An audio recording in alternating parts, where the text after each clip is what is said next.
Page দিয়ে একটি সুন্দর ফুল তৈরি করতে প্রথমে আমাদেরকে পেজ থেকে পেজের খোসা খুব সুন্দরভাবে ছাড়িয়ে নিতে হবে। পেজের খোসা ছাড়াতে একটু সময় লাগবে। পেজের খোসা চাকু দিয়ে ছাড়ানোর পর আমরা পেজকে ভালোভাবে কেটে নেব। পাপড়ি আকারে পেজকে কাটবো।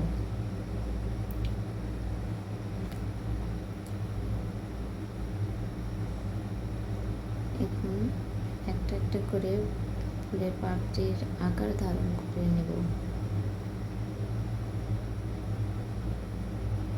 একটু সময় লাগবে, সময় করে আমরা কাজটা করে নেব।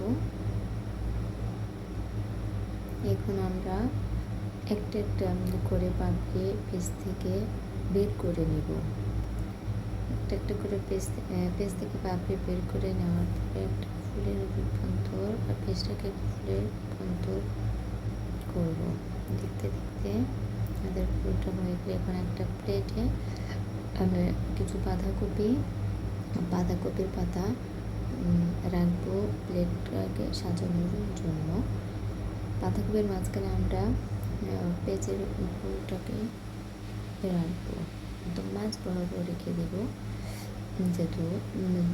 যেন প্লেটটা সুন্দর হয়।